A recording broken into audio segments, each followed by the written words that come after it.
In this episode, we are going to write some short O words. The letter O has many sounds, but the short O sound makes the sound ah like an octopus. Today, we are going to read and write words that have short O in them.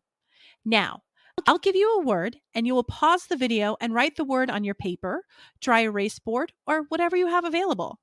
Then you will unpause the video to check your answer.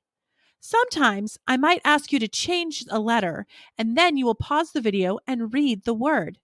Then unpause the video and check your answer.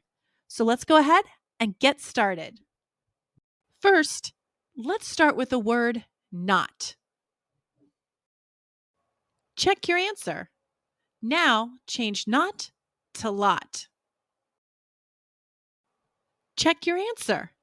Now change the L to an R.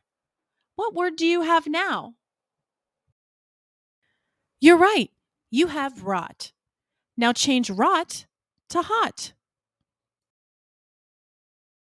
Check your answer.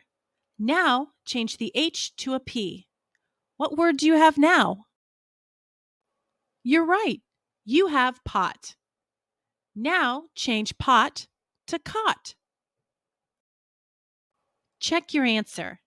Now finally change the C to a G. What word do you have now? You're right. You have got. Good job. You were able to read and write short O words. I hope you like this word ladder. Don't forget to check out my channel for more lessons. Don't forget to like and subscribe and check out my TPT store to learn more.